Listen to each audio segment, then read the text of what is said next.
అలేఖ్యకు vomitings అవ్వటంతో అలేఖ్యను check చేసిన పెళ్లి కొడుకు తల్లి Alekhya pregnant, she is conceive అని చెప్పి చెప్తూ ఉంటే అందరూ కూడా షాక్ అవుతారు. ఏం మాట్లాడుతున్నారు డాక్టర్ మీరు?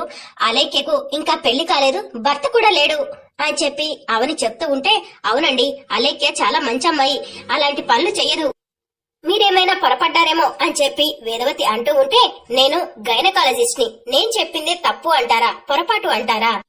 అలేఖ్యను పెద్ద హాస్పిటల్ కి తీసుకెళ్లి చెక్ చేయించండి, నేను చెప్పింది తప్పైతే నా డాక్టర్ వృత్తిని వదిలేసుకుంటాను అని చెప్పి చెప్తూ ఉంటారు. ఇక ఇంతలో అలేఖ్య కళ్ళు తిరిగి పడిపోతుంది. ఇక అలేఖ్యను తీసుకొచ్చి సోఫాలో పడుకోబెడతారు.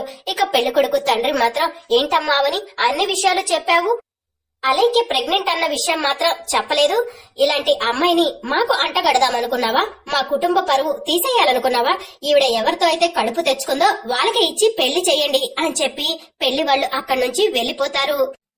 అవని, అసలు అలేఖ్య ప్రెగ్నెంట్ అవ్వటం ఏంటి, మన ఇంట్లో ఉన్న అలేఖ్య తల్లి కాబోతుందని తెలిస్తే ఏమైనా ఉందా అని చెప్పి వేదవతి అడుగుతూ ఉంటే, ఇక అవని వెళ్లి వాటర్ తీసుకొచ్చి అలేఖ్య ముఖం మీద చల్లుతుంది. ఇక అలేఖ్య స్పృహలోకి వస్తుంది.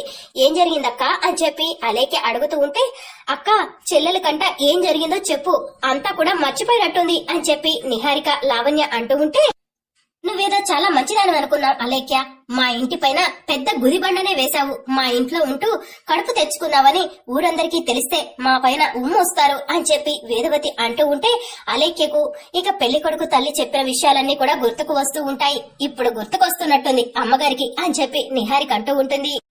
ఎంత చెప్పినా కూడా వినిపించుకోకుండా అలేఖ్యను తీసుకొచ్చి ఇంట్లో పెట్టింది. ఇప్పుడు ఈ విషయం వాళ్ళు వెళ్లి ఎవరికైనా చెప్తే మన కుటుంబ పరువు ఏమైపోతుంది అని చెప్పి లావణ్య నిహారిక అంటూ ఉంటే, అందుకే పెద్దవాళ్ళ మాటలు వినాలి అంటారు, మేము ఆ రోజే చెప్పాము అలేఖ్యను మన ఇంటికి తీసుకొచ్చి ఉంచడం కరెక్ట్ కాదని, అయినా కూడా అలేఖ్య శ్రీకర్ ప్రాణాలు కాపాడిందని చెప్పి అలేఖ్యను తీసుకొచ్చి ఇంట్లో ఉంచావు అని చెప్పి వేదవతి, ప్రసాదరావు అవనిని అరుస్తూ ఉంటారు.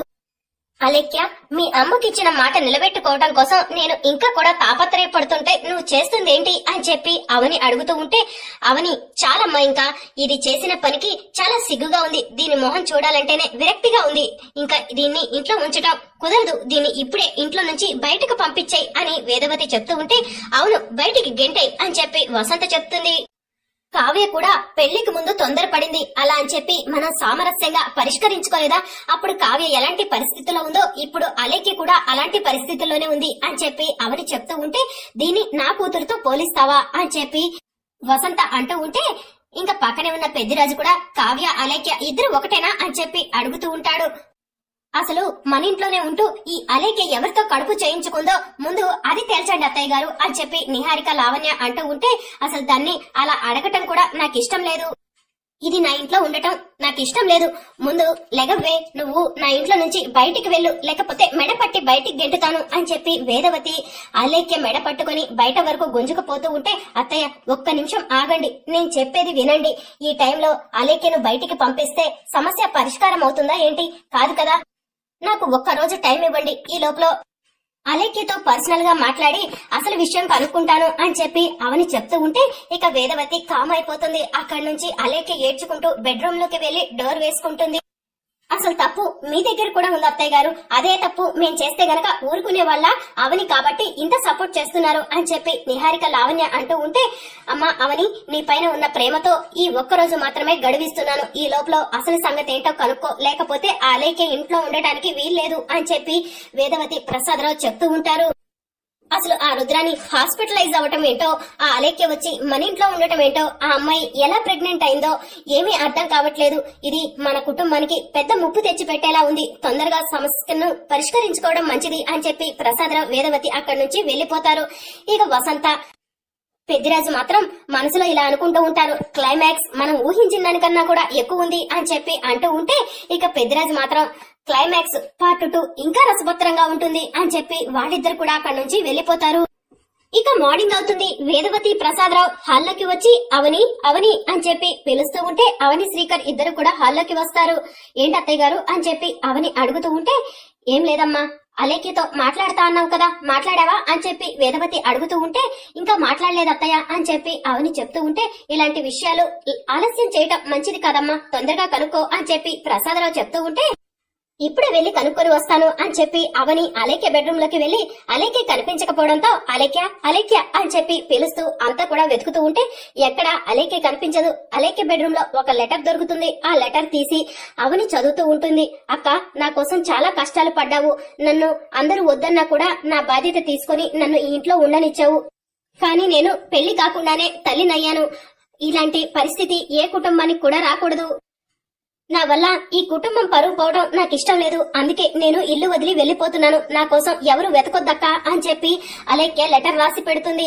ఇక ఆ లెటర్ చదివిన వెంటనే అవని ఒక్కసారి టెన్షన్ పడుతూ కిందకి పరిగెత్తుకుంటూ వస్తుంది. ఇదేంటి, అలేఖ్యని తీసుకొస్తానని వెళ్లి ఒంటరిగా వస్తుంది, అది కూడా కంగారు పడుతుంది అని చెప్పి నిహారిక లావణ్య అంటూ ఉంటారు. ఏంటమ్మా అంత కంగారుగా ఉన్నావు అని చెప్పి వేదవతి అడుగుతూ ఉంటే, అత్తయ్య, అలేఖ్య అసలు రూమ్ లో లేదు. ఈ లెటర్ రాసి పెట్టి తన కోసం ఎవరు వెతకొద్దని చెప్పి వెళ్లిపోయింది అని చెప్పి అవని చెప్తూ ఉంటే, తప్పు చేసింది కదా, మొహం మనకి చూపించలేక వెళ్లిపోయినట్టుంది అని చెప్పి వేదవతి చెప్తూ ఉంటుంది. పోతే పోయింది, ఇంకెప్పుడు కూడా దాని గురించి ఆలోచించకండి, దాన్ని ఎక్కడ కనిపించినా కూడా మాట్లాడకండి, దాన్ని ఇంటికి తీసుకురాకండి అని చెప్పి వేదవతి చెప్తూ ఉంటే, ఏంటత్తయ్య అలా మాట్లాడుతున్నారు, అసలు తప్పు ఎక్కడ జరిగిందో తెలుసుకోవాలి కదా. ఆ రుద్రాణి గారు కోమాల నుంచి వచ్చిన తర్వాత అలేఖ్య గురించి అడిగితే అప్పుడు ఏం చెప్పమంటారు అని చెప్పి అవని అంటూ ఉంటుంది. అలా అని చెప్పి దారిని పోయే దరిద్రాన్ని తీసుకొచ్చి మళ్ళీ మానెత్తిన పెడతా అంటావా ఏంటి అని చెప్పి లావణ్య అంటూ ఉంటే, మీరెవరు ఎన్ని చెప్పినా సరే అలేఖ్యను తీసుకొస్తాను అని చెప్పి అవని అంటూ ఉంటుంది. అవును, అవని చెప్పిందే కరెక్ట్, అలేఖ్యను ఇంటికి తీసుకురావటం కరెక్ట్. ఒకవేళ రుద్రాణి గారు కోమాల నుంచి వచ్చి అలేఖ్య గురించి అడిగితే ఏం చెప్తుంది అవని? అవని బాధ్యత తీసుకుంది కాబట్టి ఇలా ఆలోచిస్తుంది అని చెప్పి శ్రీకర్ అంటూ ఉంటాడు. అవునవును అని చెప్పి కృష్ణబాబు అంటూ ఉంటే, వీడు ఇంతలా తడబడుతున్నాడేంటి, అదే పెద్దోడు కూడా ఉండుంటే కనుక ఇలానే తడబడుతుండేవాడు అని చెప్పి పెద్దరాజు మనసులో అనుకుంటూ ఉంటాడు. ఇప్పుడే అలేఖ్య ఎక్కడ ఉన్నా కూడా వెతికి తీసుకొస్తాను అని చెప్పి అవని వెళ్తూ ఉంటే, అమ్మ అవని ఆగు అని చెప్పి వేదవతి పిలుస్తూ ఉన్నా కూడా అవని వినిపించుకోకుండా రోడ్డు మీదకి వెళ్లి అలేఖ్య అలేఖ్య అని చెప్పి అంతా వెతుకుతూ ఉంటుంది. ఇక అలేఖ్య వేదవతి అన్న మాటలను గుర్తు తెచ్చుకుంటుంది. ఇక ఎదురుగా కారు వస్తూ ఉంటే కారుకు ఎదురుగా వెళ్తుంది. ఇక అప్పుడే సడన్ గా వెళ్లి అవని అలేఖ్యను పక్కకు లాగుతుంది. ఏం చేస్తున్నావు అలేఖ్య, అసలు కొంచెమైనా బుద్ధుందా అని చెప్పి అవని అంటూ ఉంటే, ఇంకా నేను ఉండటానికి వీల్లేదక్క, ఈ భూమి మీద కూడా నేను బ్రతకదలుచుకోలేదు అని చెప్పి అలేఖ్య చెప్తూ ఉంటే, ఏం మాట్లాడుతున్నావు, ఇప్పుడు నీ పైన పడ్డ నింద నిజమవుతుంది, నువ్వు అసలు ఎవరి వల్ల తల్లివయ్యావు అన్నది అందరికీ తెలియాలి కదా అని చెప్పి అవని చెప్తూ ఉంటే, నేను ఏ మొహం పెట్టుకుని మీ ఇంటికి రమ్మంటావక్క, చెప్పు, నాకు వాళ్ళందరి ముందు చాలా సిగ్గుగా ఉంది అని చెప్పి అలేఖ్య అంటూ ఉంటే, సిగ్గుపడాల్సింది నువ్వు కాదు, అసలు తప్పు ఎక్కడ జరిగింది ఏంటి అన్నది తెలుసుకోవాలి, అరవకుండా నా వెనుకరా. మీ అమ్మ కోమాల నుంచి బయటకు వచ్చిన తర్వాత నా కూతురు అలేఖ్య ఏదంటే నేనేం సమాధానం చెప్పాలి అని చెప్పి అవని అంటూ ఉంటే, ప్లీజ్ అక్క, నా బ్రతుకు నన్ను బ్రతకనివ్వు, నా వల్ల నీకు సమస్యలు వస్తాయి అని చెప్పి అలేఖ్య చెప్తూ ఉంటే, ఈ అక్క మీద ఏ మాత్రం గౌరవం అభిమానం ఉన్నా కూడా నువ్వు ఏం మాట్లాడకుండా నాతో రా అని చెప్పి అవని అలేఖ్యను తీసుకుని ఇంటికి బయలుదేరుతుంది. మరోవైపు వేదవతి ప్రసాదరావు ఆలోచిస్తూ ఉంటారు. అవని వెళ్లి చాలా సేపు అయింది, ఇంకా అలేఖ్యను తీసుకురాలేదేంటి, అలేఖ్య ఏదైనా అఘాయిత్యం చేసుకుంటే గనక మన కుటుంబం పైన ఆ నింద పడుతుంది అని చెప్పి వేదవతి టెన్షన్ పడుతూ ఉంటుంది. ఇంతలో లావణ్య నిహారిక వచ్చి, అవని అలేఖ్యను తీసుకొని వస్తే మనం అందరం కలిసి ఇంట్లోకి రానివ్వద్దు అని చెప్పి చెప్తూ ఉంటే, అవును, మీరు కరెక్ట్ గా నిర్ణయాలు తీసుకుంటే గనక మాకు ఎటువంటి సమస్య ఉండదు, మీరు ఈ మధ్య వయసు పెద్దది అవటానో లేకపోతే అవనిపై ఉన్న ప్రేమ వల్ల సరిగ్గా నిర్ణయాలు తీసుకోవట్లేదు అని చెప్పి కృష్ణబాబు రాధాకృష్ణ అంటూ ఉంటే, రైలు నడిపేవాడు సరిగ్గా ఉంటేనే ఆ వెనుక ఉండే 10 బోగీలు కూడా కరెక్ట్ గా ఉంటాయి అని చెప్పి పెద్దిరాజు చెప్తూ ఉంటే, అప్పుడే అవని అలేఖ్యను తీసుకొని ఇంట్లోకి వస్తుంది. ఈవిడ గారు పోతానని లెటర్ రాసి మరీ వెళ్లిపోయింది కదా, మళ్ళీ ఎందుకు తీసుకొచ్చావు అని చెప్పి అవని పైన కోప్పడుతూ ఉంటే, నేను సరైన సమయానికి వెళ్ళకపోయి ఉంటే గనక అలేఖ్య ఈ పాటికి చనిపోయేది అని చెప్పి అవని చెప్తూ ఉంటుంది. ఎందుకమ్మా మా కుటుంబ పరువు ఎందుకు తీయాలనుకుంటున్నావు, అసలు నువ్వు ఎవరి వల్ల తల్లివయ్యావో చెప్పు, నీకు బయట ఎవరైనా పరిచయం అయ్యారా, వాళ్ళ వల్ల నువ్వు తల్లివయ్యావా, చెప్తే గనక వాళ్ళకి ఇచ్చే నీకు పెళ్లి చేస్తాము అని చెప్పి వేదవతి ప్రసాదరావు అంటూ ఉంటే, ఏంటి గుడ్ల గాబోలాగా అలాగే కళ్ళొప్పులుచ్చుకొని చూస్తున్నావు, నిజం చెప్పు అని చెప్పి లావణ్య అంటూ ఉంటే, చెప్పవే పాపిష్టిదానా అని చెప్పి వసంత అంటూ ఉంటే, వదిన ఇంకా చాలు ఆపండి అని చెప్పి అవని అంటుంది. అలేఖ్య నిజం చెప్పు, నీతో నిజం ఎలా చెప్పించాలో నాకు తెలుసు అని చెప్పి అవని అలేఖ్యను తీసుకుని పూజా మందిరం దగ్గరకు వెళ్తుంది. అమ్మవారి మహిమల గురించి ఆ రోజు గుడిలో చూశావు. ఇప్పుడు నువ్వు నిజం చెప్పాలి అలేఖ్య. నువ్వు నిజం చెప్పకపోతే గనక అమ్మవారి మీద ఒట్టే అని చెప్పి అవని చెప్తూ ఉంటే, నువ్వు అమ్మవారి మీద ఒట్టేశాక నేను అబద్ధం ఎలా చెప్తానక్క? అసలు నిజంగా చెప్పాలంటే నా కడుపు కారణం ఎవరో నాకైతే తెలీదు. నాకు రోజు రాత్రిపూట పడుకునే ముందు నిద్ర మాత్రలు వేసుకునే అలవాటు ఉంది. అవి ఒక్కసారి వేసుకుని పడుకుంటే మార్నింగ్ వరకు ఏం జరిగిందో కూడా నాకు తెలీదు.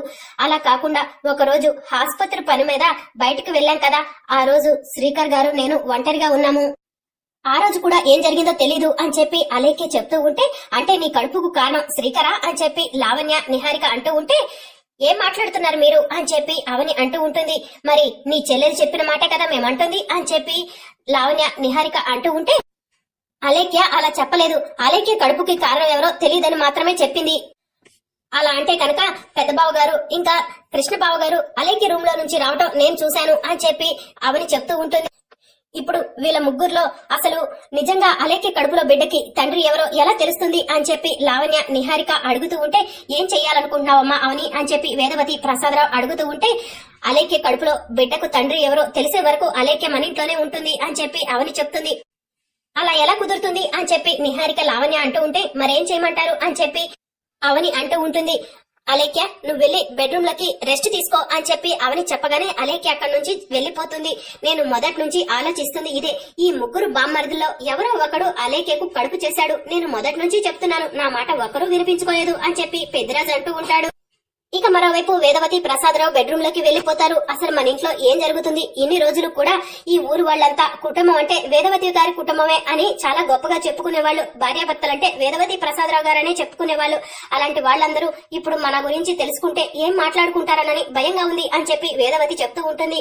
అసలు సమస్యను పరిష్కరించే వాళ్ళమైతే కనుక ఈ పాటికి పరిష్కరించే వాళ్ళం. ఈ సమస్యకు ఎలాంటి పరిష్కారం దొరుకుతుందో అర్థం కావట్లేదు అని చెప్పి ప్రసాదరావు చెప్తూ ఉంటాడు. మరి అప్కమింగ్ ఎపిసోడ్ లో ఏం జరుగుతుందో తెలుసుకోవాలనుకుంటున్నారా? అయితే ఛానల్ ను సబ్స్క్రైబ్ చేసుకుని సపోర్ట్ చేయడం మర్చిపోకండి. Thank you for watching.